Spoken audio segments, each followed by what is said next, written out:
เป้าหมายของพุทธศาสนาหรือพระพุทธเจ้าตรัสรู้ก็เพื่อว่าจะได้มีปัญญารู้เรื่องอะไรรู้เรื่องรู้วิธี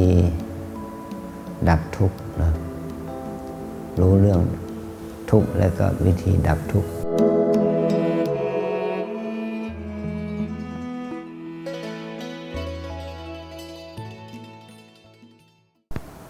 วันนี้พวกเราได้มาสละเวลาของชีวิต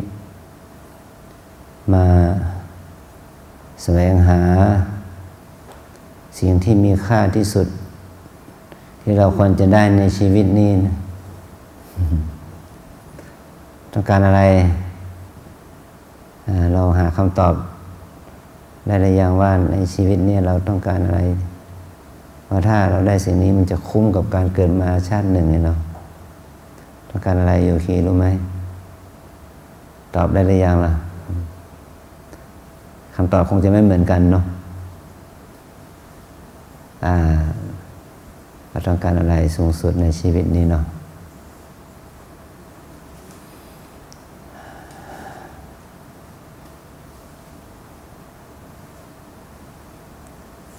เมื่อกี้เราได้เปล่งวาจาขอรับกรรมฐานเพื่อจะได้ทำให้เรานั้นเข้าถึงมรรคผลนิพพานนะมรรคผลนิพพานเนี่ยจะเอากันหรือเปล่าเนี่ยฮะจะเอากันจริงๆหรือเปล่าฮะ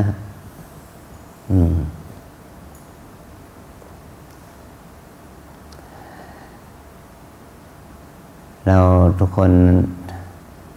อาจารย์คิดว่าสิ่งที่เราไม่ชอบที่สุดคือทุกข์เนาะอยากจะพ้นทุกข์เนาะ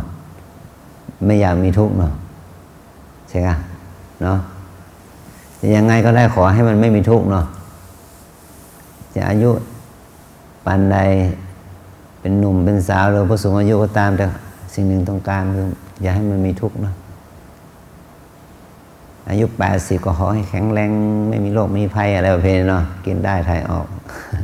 อยู่อย่างสบายเนาะไปไหนมาไหนก็สบายมีอยู่มีกินมีใช้เนาะอันนี้ก็ไม่ได้ว่าก้าวข้ามทุกข์ทางโลกนะทางกายภาพเนาะสิ่งที่เราต้องการมากกว่านั้นอีกก็คือไม่มีความทุกข์ทางจิตทางใจเนาะไม่มีทุกข์ทางใจอะไรที่มันจะทำให้เราได้สุขขอให้มันได้ดังใจเลยเนาะใช่ป่ะ เนาะอยากจะใช้เงินก็มีเงินใช้เนาะ อย่างนั้นนะ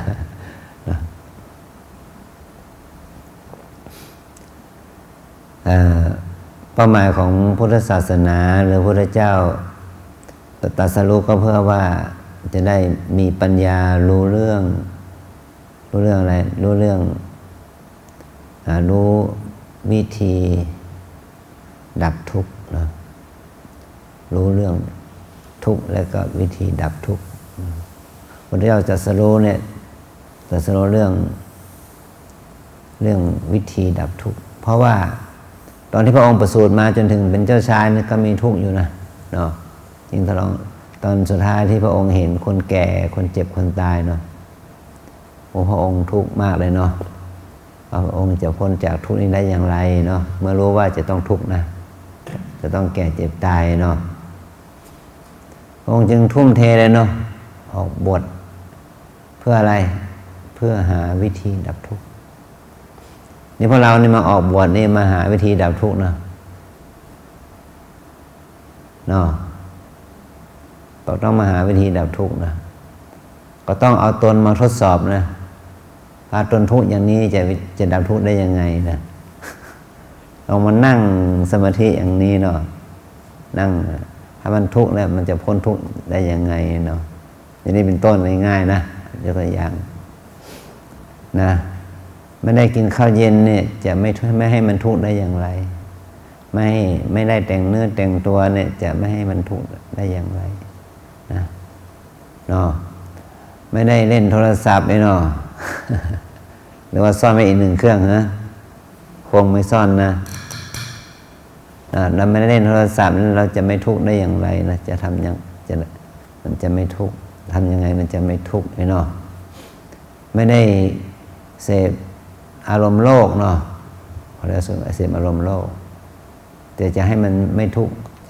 มันจะทำให้เรามีความสุขได้อย่างไรนะเนี่ยนะพอเราบางคนก็ยังเป็นเด็กอยู่เนาะเป็นหนุ่มเป็นสาวคนที่40-50เราก็ไม่เท่าไหร่เนาะยังพอที่จะทำใจอะไรได้บ้างหลายๆอย่างเนาะแต่พอเด็กๆอายุ10 กว่า20-30นะมีแต่อะไรนะฝันหวานเนาะอยากจะได้นั่นอยากจะมีนั่นอยากเป็นนั่นเป็นนี่เนาะเยอะแยะไปหมดนะ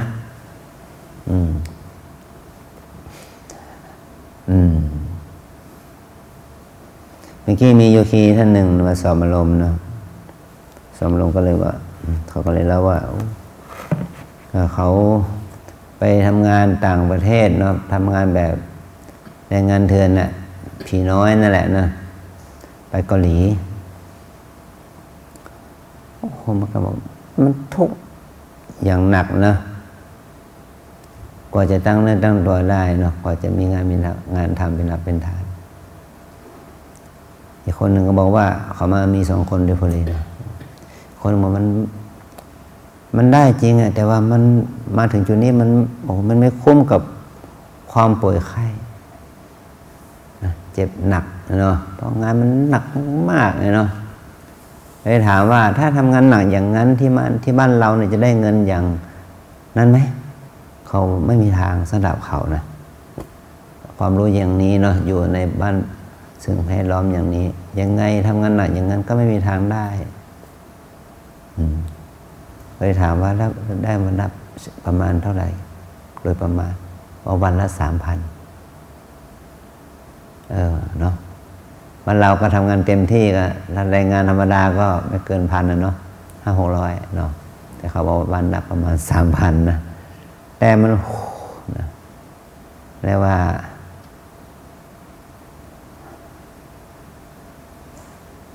หนักสุดๆเลยนะ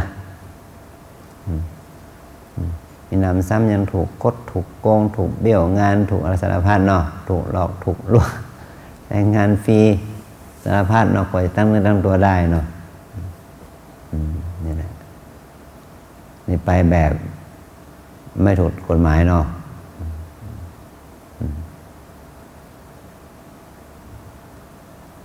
สถิติที่ไปทำงานอย่างถูกกฎหมายที่ไปที่เกาหลีไม่ถึง10,000นะแต่เขาบอกว่าแรงงานไทยที่เกาหลีมีเป็นแสน เถื่อนทั้งนั้นนะเจอเจ้านายดีก็ดีไปหน่อยเจอผู้เจ้าเจอที่คนแสบก็แสบหน้าดูอย่างเงี้ยนะที่กดโกงสารพัดอันนี้คุยพอเป็นเครื่องประเทืองความรู้นะเป็นเขาเรียกว่าข้อมูลดิบเนาะไม่ใช่ข้อมูลจากเอกสารทางราชการเนาะเอกสารทางราชการมีคนเกาหลีคนไทยไปทำงานที่เกาหลีแค่หลักหมื่นแต่แรงงานเถื่อนหลักแสน อะไรแบบนี้นะเอาละตอนนี้เรามาหาเนี่ยที่ว่าเนาะคนเราต้องแสวงหาเงินทองเนาะแสวงหาเงินทองก็ต้องทุ่มเทกันกว่าจะได้เนาะตอนนี้ถ้าเรามาแสวงหาธรรมะล่ะแสวงหารัตนะอันประเสริฐเนาะทรัพย์อันประเสริฐอริยทรัพย์เราแสวงหาอริยทรัพย์อันประเสริฐนะเราจะต้องทุ่มเทเหมือนกันนะทุ่มเทแบบมีความรู้สึกผ่อนปรนนะผ่อนคลายแต่ต้องทุ่มเทนะต้องมีความรู้เรียกว่ารู้จักจังหวะจากโคนเนี่ยพอเหมาะพอดีสึกต่อเนื่องนะไม่เครียดเนาะแต่ก็เรียกว่าเคร่งครัดแต่ไม่เคร่งเครียดเนาะยืนหยัดก็ต้องยืดหยุ่นยืนหยัด เคร่งครัดไม่เคร่งเครียดนะมีวินัยเนาะแต่ไม่แข็งกระด้างเนาะอ่อนโยนไม่อ่อนแอเนาะมีวินัยนะไม่แข็งกระด้างนะเรามาเป็นนักปฏิบัติอย่างที่ว่าเรามุ่งที่ว่าเพื่อมรรคผลนิพพานมันก็อาจจะมีความรู้สึกไกลเกินเอื้อมเลยเนาะแต่อาจารย์บอกว่ามรรคผลนิพพานไม่ใช่ของไกลเกินเอื้อมแต่มันอยู่ในเงื้อมมือเรานี่แหละนะแต่เราจะจับได้หรือไม่เนาะรับถือไว้ได้หรือไม่เนาะรับได้หรือไม่มันก็อยู่ที่เรานะมันเหมือนกับถ้าเราเปรียบเทียบทรัพย์ภายนอกเนาะว่าเงินไทยเราเนี่ยเป็นเงินบาทเนาะ100 สตางค์เป็น1 บาทเนาะ100 สตางค์เป็น1 บาทถ้าเรามีเงิน1 บาทเราก็ถือว่ามีเงินไหมมีเนาะแต่ว่ามันไม่พอซื้อข้าวกินเนาะถ้ามีเงินอยู่10 บาทล่ะก็มีเนาะแต่ก็อาจจะกินข้าวไม่อิ่มเนาะถ้ามีเงินอยู่100 บาทล่ะก็มีเนาะก็กินข้าวอิ่มหนึ่งนะได้อิ่มหนึ่งเนาะแต่3 มื้อคงไม่พอเนาะแต่นี่เงินอยู่1,000 บาทแล้วก็มีเนาะก็อย่างนี้ไปเรื่อยๆเนาะจนถึงเป็นแสนเป็นล้านละเนาะฉะนั้นคำว่า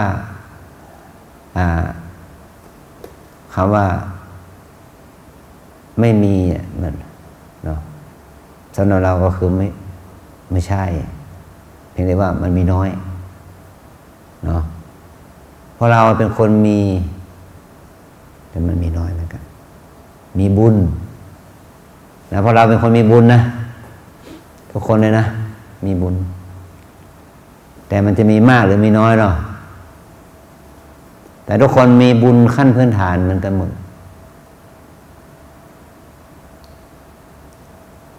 คนตายนี่เขาเรียกคนมีบุญหรือคนหมดบุญหมดบุญเนาะพอเราตายหรือยังพอเราตายหรือยังไม่ตายนะแสดงว่าเราเป็นคนมีอะไรมีบุญนี่แสดงว่าทุกคนมีบุญนะตอบเองแล้วเนาะว่าเราเป็นคนมีบุญเอาละแต่นี้มีบุญขั้นพื้นฐานละคือว่ายังมีชีวิตมีตายังมองเห็นได้มีบุญจริงๆที่ได้เห็นไหมเนาะมีบุญจริงๆที่ได้เห็นเนาะมีหูได้ยินเนาะมีบุญจริงๆที่ได้ยินได้ฟังเห็นไหมแสดงว่ามีหูก็มีบุญนะได้สูดดมกลิ่นหอมอย่างนี้เนาะกินอย่างนี้เนาะมีบุญนะได้กินมีบุญที่ได้รสอาหารอย่างนี้ได้กินอย่างนี้เนาะได้ชิมได้รส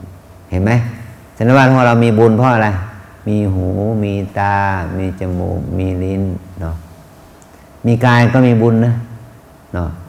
มีกายหมายถึงประสาทกายประสาทสัมผัสนะได้สัมผัสได้ถูกต้องเนาะได้ความรู้สึกเย็นอย่างนี้ร้อนอย่างนี้อุ่นอย่างนี้แข็งอย่างนี้อ่อนอย่างนี้เนาะรู้สึกสบายเหมือนกับนวดเนาะรู้สึกผ่อนคลายอะไรอย่างนี้เนาะหรือได้สัมผัสได้นุ่งได้ห่มได้หลับได้นอนได้กินได้สัมผัสเนาะมีบุญนะแต่นี่เขาเรียกบุญขั้นพื้นฐานนะที่ว่าบุญที่เราไม่ตายใช่ไหมจึงได้สัมผัสเนาะเนี่ยถ้าเราไม่ได้มาปฏิบัติธรรมเนี่ยเราก็จะไม่ได้เห็นห้องอย่างนี้ที่นี่เนาะบางคนไม่ได้เข้ามาเนาะเห็นไหมมีบุญนะถึงได้เข้ามาเนาะยกตัวอย่างนะได้มามีบุญด้วยที่ได้มาวัดลำเปิงสมมติเนาะถ้าไม่ได้มาปฏิบัติก็ไม่ได้เห็นวัดลำเปิงแล้วเนาะเนี่ยเขาเรียกว่ามีบุญนะมีบุญตามบุญถ้าบุญแค่นี้มันก็ได้ความสบายความผ่อนคลายตามฐานะตามสภาพเนาะพอไหมถ้าพอก็แค่เดินรอบๆวัดสัก3-4 รอบเราก็ไปแล้วเนาะแสดงว่าเดินเห็นแค่นี้พอไหม ไม่พอนั่นแหละเลยต้องมานอนมากินที่นี่ต้องมานอนมากินที่นี่3 วัน 6 วัน 5 วัน 6 วัน 16 วัน 1 เดือนนี่นะเห็นไหมแค่เดินดูมันก็สวยดีเนาะมันก็ยังไม่ดีส่วนต้องมาดูใจตัวเองซะก่อนเนาะมานั่งดูใจมาเดินดูใจนะมาเดินดูใจมานั่งดูใจที่วัดลำเปิงนี่เนาะก็อยู่บ้านก็ไปนั่งดูใจเดินดูใจมันก็ได้นะก็ได้ไม่ใช่หรือเนาะแต่เดินนั่งดูใจที่บ้านนะมันไม่ได้เรื่องเนาะมีแต่ความคิดความฟุ้งความทุกข์เนาะสะสมบางมุมไม่เนาะแต่ต้องมาเดินมานั่งดูใจที่วัดลำเปิงนี่นะมันถึงจะเห็นเหตุแห่งทุกข์เห็นเหตุแห่งสุขนะดังนั้นชาวต่างชาตินะทั้งจากประเทศจีนเกาหลีญี่ปุ่นเอเชียยุโรปเนาะที่เข้ามาที่นี่นะยุโรปอเมริกาเขาก็มาดูสิ่งเนี้ยมาดูใจเนี่ยเนาะแล้วทำไมอยู่ที่บ้านมันไม่มีหรือให้รู้นะมีแต่มันไม่รู้วิธีเนาะมันไม่มีแรงจูงใจเราจะต้องมาดูที่นี่เนาะเห็นไหมพอเรามานี่เห็นไหม20 กว่าคนเนาะเรา20 คนเห็นไหมก็เพราะต้องการมาร่วมใจกันทำหน้าที่เนาะมาดูใจมาฝึกจิตนะมาฝึกจิตเนี่ยฉะนั้นเราจึงจะต้องอาศัยสิ่งแวดล้อมบุคคลสถานที่มาช่วยเสริมกำลังใจเนาะมันเหมือนกับนักกีฬาน่ะไปเล่นกันในยิมไม่มีใครดูแล้วมันไม่มีกำลังใจเนาะเนี่ยนะเพราะมันแต่ถ้าเรามีคนมาเชียร์หน่อยเนาะนี่มีกำลังใจนะเปรียบเทียบนะอันนี้เมื่อเรารู้ว่าเราเป็นคนมีบุญเนาะแต่ว่าเนื่องจากว่าบุญเรายังน้อยเราต้องเพิ่มบุญหน่อยเนาะเช่นเราขาดความอดทนเราก็มาฝึกความอดทนขาดสมาธิเราก็มาฝึกให้มันมีสมาธิมันขาดสติเนาะบ่อยๆเนาะก็ฝึกให้มันมีสติบ่อยๆเนี่ยไม่มีความเพียรก็ฝึกเพิ่มความเพียรไม่มีความรู้ความเข้าใจก็มาเพิ่มความรู้ความเข้าใจจากการได้รับการสั่งสอนและฝึกฝนอบรมตัวเองเนาะง่วงหนออ่ะ อยากหลับเนาะเมื่อคืนนี่ตื่นกี่โมงเนี่ยโอ้โหทำงานตั้งแต่5 ทุ่มถึงเช้าเลยเหรอแล้วเข้าวัดเลยนั่นแหละมันจะไม่ง่วงได้ยังไงล่ะยิ่งมาเจออารมณ์กรรมฐานเขาให้เนาะนะไม่ใช่ถ้าไปให้ไปเต้นไปเล่นไปรำก็ค่อนชั่วใช่ไหมเดี๋ยวไปกินข้าวเสร็จก็หายง่วงอันนี้เป็นต้นนะละนี่เราต้องมาฝึกเนี่ยหมายถึงว่าสิ่งแวดล้อมที่อยู่ในวัดมันเอื้อต่อความที่จะผ่อนคลายพอมันผ่อนคลายมันก็จะหลับง่ายอยู่วัดอยู่บ้านเราเนาะนอนยังไม่หลับเลยแต่อยู่วัดไม่ต้องนอนหรอกนั่งก็หลับเนาะนั่งก็หลับได้เพราะฉะนั้นเนาะแสดงว่ามันปลอดภัยจริงๆเนาะมันดีจริงๆนะอยู่วัดเนี่ยขนาดนั่งยังหลับเลยมันจะอะไรจะสบายถึงป่านนั้นเนาะใช่ไหมฝึกให้เราเองมีสติสัมปชัญญะนะร่างกายมันต้องการความพักผ่อนเดี๋ยวก็ไปพักเสียกินข้าวเสร็จแล้วไปพักเสียแล้วก็จะได้ผ่อนคลายแล้วก็ตื่นขึ้นมาก็สู้ใหม่เนาะกรรมฐานเป็นวิธีการทำให้จิตเราเป็นบุญนะว่าการทำบุญมี3 ทางด้วยกัน 1. บุญนั้นเกิดจากการให้ทาน 2. บุญนั้นเกิดจากการรักษาศีลเนาะ 3. บุญนั้นเกิดจากการเจริญภาวนานี่เรามาที่นี่เรามาบำเพ็ญทานรักษาศีลภาวนาบำเพ็ญทานก็อาจจะไม่มากนัก รักษาศีลนี่รักษาตั้งแต่รับศีลเมื่อกี้นะจนถึงวันออกเนาะออกไปแล้วต้องรักษาศีลต่อนะจะเป็นจากศีล 8เป็นศีล 5เนาะการเจริญภาวนาล่ะการฝึกให้เราเองมีสติมีสมาธิมีสัมปชัญญะมีความเพียรมีความศรัทธาเนี่ยอันนี้ต้องฝึกเมื่อฝึกได้แล้วก็ต้องเอาไปใช้ต่อนะอาจารย์อยากจะให้เราเป็นชาวพุทธที่มีคุณภาพกว่าเดิมชาวพุทธที่มีพระไหว้เนาะมีพระพุทธเจ้าไหว้มีพระธรรมไหว้มีพระสงฆ์ไหว้เนี่ยนะอาจารย์จะขอให้เราเปลี่ยนเป็นชาวพุทธที่มีพระพุทธเจ้าไว้ใช้มีพระธรรมไว้ใช้มีพระสงฆ์ไว้ใช้เราใช้พระพุทธเราใช้พระธรรมเราใช้พระสงฆ์แต่ก่อนนี้เราไหว้พระพุทธเราไหว้พระธรรมเราไหว้พระสงฆ์นะแต่อาจารย์จะอยากจะให้เปลี่ยนนะเปลี่ยนพวกเราเป็นชาวพุทธที่มีพระพุทธไว้ใช้มีพระพุทธใช้มีพระธรรมใช้มีพระสงฆ์ใช้นะพระพุทธที่เราใช้ได้นี่ไม่ใช่พระพุทธรูปนะเนาะแต่ไม่มุ่งหมายถึงพุทธคุณ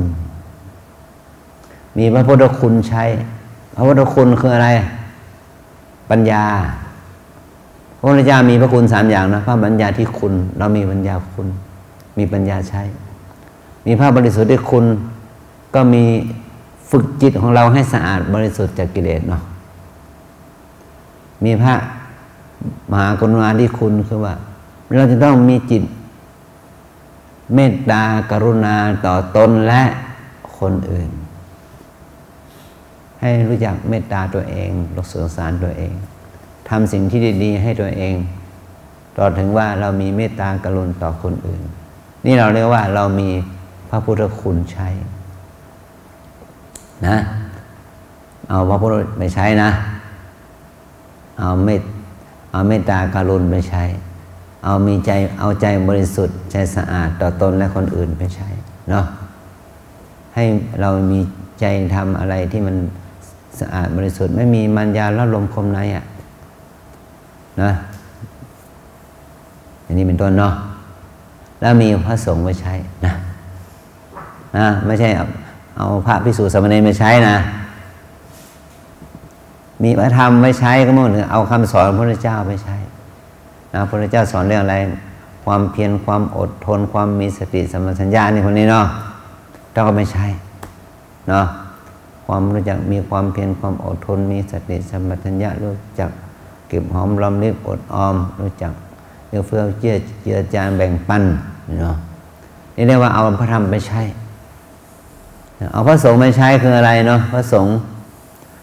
สาวกของพระพุทธเจ้าคือผู้ปฏิบัติดีปฏิบัติชอบคือผู้มีศีลสมาธิปัญญาที่ดีเนี่ยคนเราจะปฏิบัติดีปฏิบัติชอบก็ต้องมีศีลดีมีสมาธิดีมีปัญญาดีเราลองเอาคุณศีลคุณสมาธิคุณปัญญานี่ไปกำกับดำเนินชีวิตเราก็ได้ชื่อว่าเป็นพุทธศาสนิกชนที่ดีเป็นชาวพุทธที่ดีเนาะไม่ให้เขาถูกไม่ให้เขาตำหนิเราว่าเป็นชาวพุทธอะไรเนี่ยศีลก็ไม่มีธรรมก็ไม่มีเราบอกว่าฉันเป็นชาวพุทธมันจะมีค่าอะไรเนาะชาวพุทธมันไม่ใช่ว่าเราดูแต่พระสงฆ์องค์เนรนะพระสงฆ์องค์เนรดีมันไม่ใช่เราต้องดีด้วยเพราะพระสงฆ์องค์เนรก็คือเป็นบุคคลที่ออกมาจากครอบครัวพ่อแม่นั่นแหละเนาะครอบครัวของพวกเรานั่นแหละสละออกมาได้คน2 คนเนาะจะพูดว่าประเทศไทยมีมี60 ล้านคน60 ล้านนะแต่มาเป็นพระสงฆ์องค์เนรนี่ประมาณ300,000นั่นเอง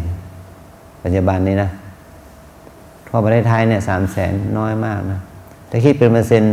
ต์1ก็ไม่ได้นะ100% ก็ไม่ได้สมมติว่าผู้ชายมี100 คนเนาะมาบวชเป็นพระไม่ถึง1 คนนะไม่ถึง1 คนผู้หญิงแล้วสมมติผู้หญิง100 คนมาบวชเป็นชีไม่ถึง 0.5 คนได้ซ้ำไปมั้ง 0.1 คนมั้งไอ้สัก 0.1 คนอะไรเนาะเอาคนมาแบ่งเป็น10 ส่วนเนาะเอาคนมาแบ่งเป็น10 ส่วนนะมาบวชเป็นแม่ชีแค่ส่วนเดียวนะ100 คนเนี่ยคนหนึ่งก็ไม่ถึงเลยที่บวชเป็นแม่ชีในเราเนาะ เอา1 คนนั่นนะแบ่งอีก10แบ่งเป็น10 ส่วนนะมาบวชเป็นแม่ชีแค่ส่วนเดียวถ้าบวชเป็นพระเป็นเณรนี่ประมาณสักอาจจะ 0.5 หรืออาจจะยังมากกว่า1นะเท่านั้นเองนะไม่มากฉะนั้นชาวพุทธที่จะมีพลังสูงสุดคือชาวพุทธที่เป็นผู้หญิงผู้ชายนี่แหละประสงค์ประสิการนี่แหละนะแต่เป็น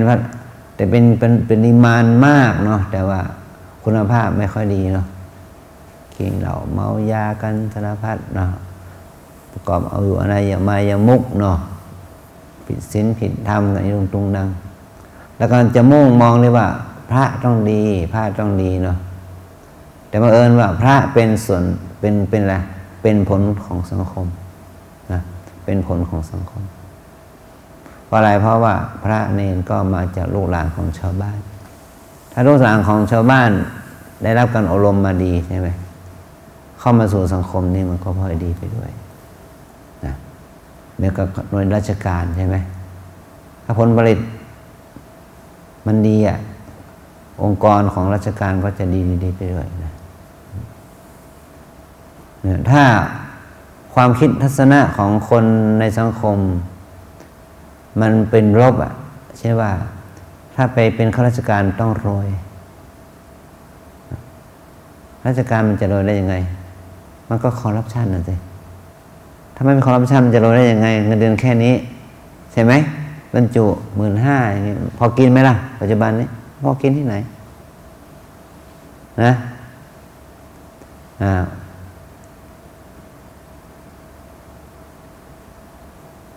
ถ้าเป็นข้าราชการจบเกษียณราชการมีเงินในบัญชีเป็น80 ล้าน100 ล้านถ้าไม่โกงไม่คอร์รัปชันก็ไม่รู้จะเท่าไหร่อย่างนี้หรอกนะเพียงแต่ว่ามันมาจากไหนแล้วมองไม่เห็นเลยอย่างนี้เป็นต้นนะอันนี้เป็นนิยมตัวอย่างเนาะฉะนั้นถ้าเราเป็นชาวพุทธนะถ้าเราไม่ประพฤติตามศีลตามธรรมที่ควรจะเป็นไม่ว่าจะอยู่ในฐานะไหนงานเอกชนทำงานราชการอะไรตามแต่เนาะ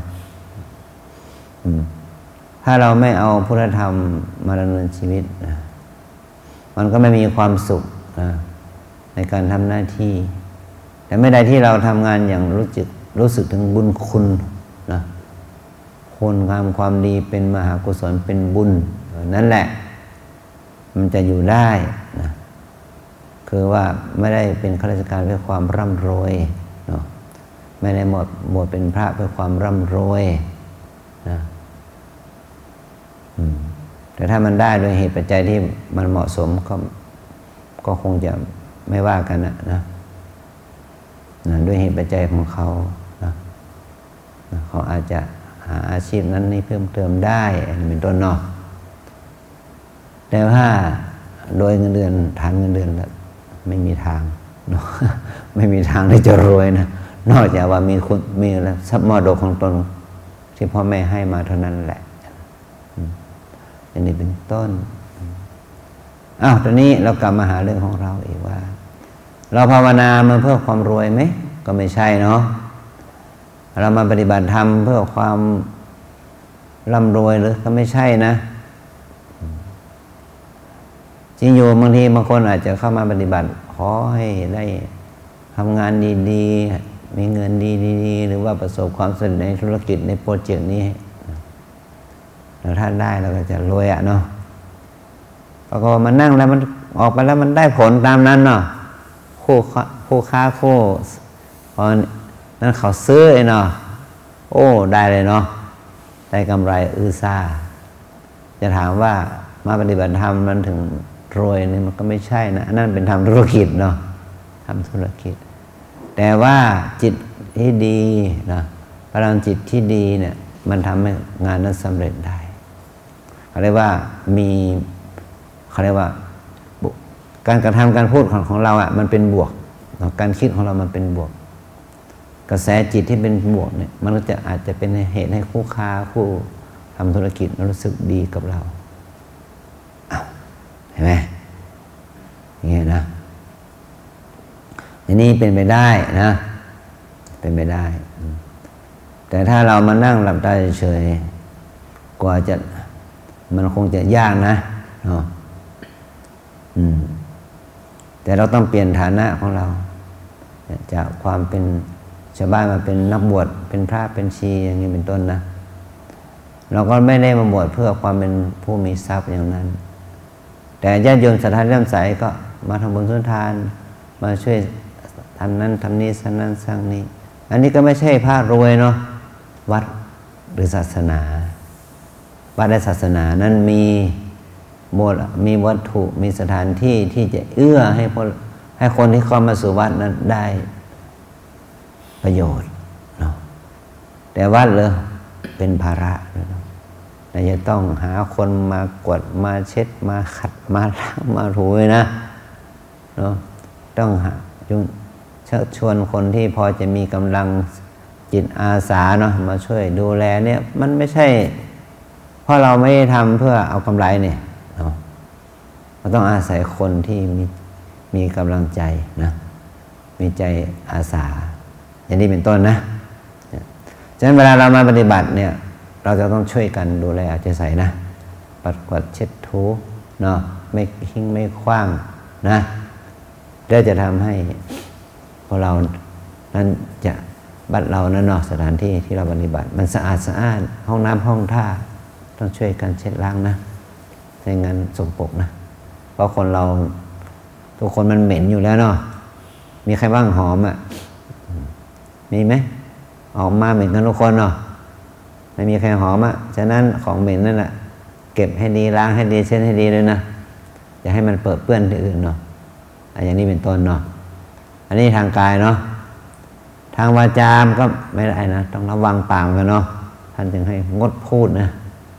เดี๋ยวพูดมากเลยไปทะเลาะกันเนาะไม่ชอบกันทะเลาะเบาแว้งกันได้ขัดแย้งกันได้เนาะเวลาเข้าไปสู่หอฉันที่ทานอาหารต้องเช็ดปากทานข้าวเนาะเป็นคนที่ใช้ปากพูดไม่ต้องวิจารณ์มาหรอกอาหารการกินของใช้ไม่ต้องเนาะเงียบจะได้ทำให้จิตใจของเราเนี่ยได้ดูตัวเองว่ากินมันสุขไหมกินแล้วมันได้ประโยชน์อะไรกินแล้วได้คุณค่าทางด้านจิตใจอย่างไรนะเอาเข้าสู่ภาคปฏิบัติการภาวนาเนาะตอนนี้ว่าเราจะเจริญภาวนาเพื่อให้เกิดบุญนี่เขาเรียกว่าบุญภาวนาบุญภาวนาคือบุญที่เกิดจากการที่เรามีสติอยู่กับปัจจุบันหรือว่าอยู่กับความเป็นจริงเช่นขณะกราบแล้วก็มีบุญกับขณะกราบนี่แหละพลิกเนาะพลิกเนาะพลิกเนาะนะขณะเดินก็มีสติอยู่กับการเดินเนาะขวาย่างเนาะหรือซ้ายย่างเนาะมีสติจดจ่อนะเขาเรียกว่ากำหนดด้วยใจนะไม่ใช่กำหนดด้วยความคิดในมันสมองเนาะกำหนดด้วยใจเนาะขวาย่างเนาะหนอลงไปรู้สึกยังไงหนักเบาเย็นร้อนแข็งอ่อนอย่างนี้สัมผัสพื้นนะจับให้ดีถ้าเราจับให้ได้อย่างนี้แสดงว่าเราตั้งใจถ้าไปเลยอย่างนี้นะขวาไม่รู้ซ้ายไม่รู้เนาะไปเลยอย่างเงี้ยมันไม่ได้ตั้งใจแต่มันเดินได้ไหมได้เพราะว่าทุกวันเราเดินแบบนี้กันอยู่แล้วเนาะขวามันไปซ้ายไปไม่รู้เนาะอ้าวอาจารย์เขาถามเนาะเช้านี้เราตื่นขึ้นมาเราลุกขึ้นมาลุกจากเตียงเนาะก้าวพอลุกขึ้นยืนแล้วก้าวไปห้องน้ำอย่างเงี้ยเราเอาเท้าไหนไปเนี่ยขวาไปก่อนหรือซ้ายไปก่อนไม่รู้หนูรู้ไหมเอาเข้าขวาไปก่อนหรือซ้ายไปก่อนชัวร์นะหรือคิดเอาฮะคิดเอาหรือว่าเคยชินว่าไงโยมล่ะเอาขวาไปก่อนหรือซ้ายไปก่อนชัวร์นะคิดได้แน่นอนนะทุกครั้งไหมเนาะส่วนมากเป็นไงไม่รู้เนาะลุกขึ้นยืนไปละเอาขวาไปก่อนซ้ายไปก่อนชัวร์ไหมทุกครั้งไหมที่ลุกขึ้นยืนแล้วเดินไม่แน่ใจแล้วเนาะน้อยนักที่เราจะรู้ตัวนะนี่ตอนนี้เราต้องมาขวาอย่างหนอนะซ้ายมาฝึกให้เรารู้ขวาเป็นขวาซ้ายเป็นซ้ายเข้าใจเนาะไม่ใช่ก้าวแรกเท่านั้นแต่ทุกก้าวด้วยนะใช่ไหมเดิน10 ก้าวก็ต้องให้รู้ว่าขวาย่างซ้ายย่างให้10 ก้าวโดยทั่วไปรู้ไหมไม่รู้เลยเนาะเนี่ยบางทีก้าวแรกอาจจะรู้ตัวพอก้าวต่อไปไม่รู้ละ จากเตียงนอนมาถึงห้องน้ำจะได้กี่หนอเนี่ยไม่รู้เลยเนาะ แต่ตอนนี้ต้องรู้แล้วนะฝึกอย่างนี้เป็นต้นนะอันนี้ได้ว่าเป็นการมาฝึกเจริญสตินะหายใจเข้าหายใจออกตอนนี้หายใจอยู่ไหมตอนนี้เราหายใจอยู่ไหมแต่เรารู้ว่าหายใจถึงท้องก็ต่อเมื่อเราตั้งใจถ้าเราไม่ได้รับการแนะนำว่าหายใจถึงท้องนะหายใจเข้าเป็นท้องพองหายใจออกเป็นท้องยุบเราจะไม่รู้เลยนะเนาะตอนนี้เราจะมาฝึกนะหายใจเข้าเป็นท้องพองนะหายใจออกเป็นท้องยุบนะหายใจเข้าเป็นพองหายใจออกเป็นยุบนะช้าๆหายใจลึกหายใจยาวเพราะว่าหายใจยาวอายุยืนนะหายใจสั้นอายุสั้นนะจะบอกให้นะถ้าคนหายใจกระเสานะระบบไม่ดีเนาะอายุสั้นตายง่ายนะหายใจยาวๆลึกอายุยืนอันนี้เงื่อนไขของลมหายใจเนาะเนี่ยเขาเรียกว่าการหายใจก็ให้มีสติใช่ไหมแต่เราหายใจแต่เกิดทั้งหลับทั้งตื่นแต่เราไม่ได้สติกับมันเราก็มาฝึกเจริญสติกับการหายใจนี่เรียกว่าเป็นการที่เรามีสติสมาธิอยู่กับการหายใจก็เป็นบุญทำไมมันถึงเป็นบุญรู้ไหมเพราะความคิดความโกรธความโลภความหลงความฟุ้งซ่านมันไม่เกิดณตอนนั้นแต่ถ้าเผลอปั๊บมันก็ฟุ้งซ่านต่อเนาะคิดเนาะฟุ้งซ่านเนาะโกรธเนาะโลภเนาะกังวลเนาะสารพัดไปเนาะเห็นไหมและการหลับก็ไม่เป็นบุญด้วยนะหลับ5 ชั่วโมงก็ไม่เกิดบุญหลับ8 ชั่วโมงก็ไม่เกิดบุญฉะนั้นมาที่นี่ต้องหลับน้อยเนาะไม่เกิน6 ชั่วโมงหลับประมาณ6 ชั่วโมงนะสำหรับคนที่มาใหม่ก็อดทนหน่อยนะกินน้อยนอนน้อยพูดน้อยปฏิบัติให้มากเนาะเอาทุกคนพนมมือรับกรรมฐานวิปัสสนากรรมฐานตามแนวสติปัฏฐานมี4 อย่าง1 กาย2 เวทนา3 จิต4 ธรรมวิปัสสนากรรมฐานตามแนวสติปัฏฐานมี4 อย่าง1 กาย2 เวทนา3 จิต4 ธรรมกายานุปัสสนาเวทนานุปัสสนาจิตตานุปัสสนาธรรมานุปัสสนากายานุปัสสนาสติปัฏฐานเวทนานุปัสสนาสติปัฏฐานจิตตานุปัสสนาสติปัฏฐานธรรมานุปัสสนาสติปัฏฐานเนี่ยที่ตั้งการเจริญสติคือการระลึกซึ่งกายเวทนาจิตธรรมเนาะกายอย่างที่ว่าตั้งแต่การกล่าวการเดินการนั่งการหายใจเข้าออกเนาะเวทนาก็คือว่าถ้านั่งไปเดินนั่งนานๆไปมันจะปวดชาเจ็บเมื่อยขบทุกข์เนาะอันนี้เขาเรียกว่าทุกขเวทนาเวทนาไม่ใช่มีแต่ทุกข์อย่างเดียวนะมีสุขด้วยนะสุขดีใจอิ่มใจหัวเราะยิ้มได้เนี่ยก็เป็นเวทนานะแต่เป็นเวทนาที่เป็นสุขเนาะแล้วเวทนาที่3นี่ว่าเวขาคือไม่สุขไม่ทุกข์เฉยๆธรรมดาธรรมดาถ้าทางกายก็เรียกว่ามีสุขกับทุกข์แต่ทางใจนี่สุขทุกข์แล้วก็เวขาอีกหนึ่งนะเฉยๆธรรมดาธรรมดาเนาะไม่ได้ดีใจเสียใจอย่างนี้นะส่วนจิตตานุปัสสนาหมายถึงว่าเมื่อเราปฏิบัติในจิตมันมีลักษณะหลายอย่างจิตมีราคะจิตมีโทสะจิตมีโมหะจิตหดหู่จิตฟุ้งซ่านอันนี้เป็นจิตไม่ดีเนาะถ้าจิตไม่มีราคะจิตไม่มีโทสะจิตไม่มีโมหะจิตมันกระตือรือร้นน่ะผ่องใสเนาะสงบนี่ก็เรียกว่าจิตดีฉะนั้นเวลาเราปฏิบัติเนี่ยเราต้องรู้ว่าจิตของเราเป็นอย่างไรเนาะแต่สำหรับคนใหม่ๆมันก็ฟุ้งซ่านคิดนึกหดหู่โลภโกรธหลงเนี่ยจะเยอะนะเราก็มีสติกำหนดรู้แล้วก็ปล่อยวางกำหนดรู้แล้วปล่อยวางนะอันที่4ธรรมานุปัสสนาสติปัฏฐานเช่นตาหูจมูกลิ้นกายใจเรานี่แหละนะเมื่อมีรูปเสียงกลิ่นรสสัมผัสมากระทบ ถ้าเราไม่มีสติมันจะเกิดความชอบไม่ชอบเนาะบางทีก็ฟุ้งซ่านรำคาญสงสัยเนาะถ้าเรามีสติมันก็จะเกิดกุศลขึ้นมาแทนมีศรัทธามีวิริยะมีสติสมาธิปัญญาเกิดขึ้นแต่ถ้ามันไม่มีมันก็จะเกิดความโลภความโกรธความหลงฟุ้งซ่านรำคาญสงสัยที่ว่านะถ้าเรารู้ว่ามันเป็นกิเลสเกินนะแล้วก็มีสติรู้แล้วก็กำหนดละอีกนะกำหนดคำว่ากำหนดหมายถึงว่ากำหนดรู้ตามเป็นจริงในสิ่งที่มีอยู่จริงกำหนดรู้แล้วก็ถ้ามันไม่ดีก็ปล่อยวางเสียเนาะมันเหมือนกับว่าพื้นมันสกปรกเราเห็นอยู่อ่ะก็เช็ดสิเนาะอย่างเงี้ยนะมือเรามันไม่สะอาดเรารู้อยู่กับล้างสิเนาะปล่อยมันไปทำไมเนาะอย่างนี้นะต้องมาฝึกทำตัวเองให้มีค่าเนาะกินน้อยนอนน้อยพูดน้อยนะ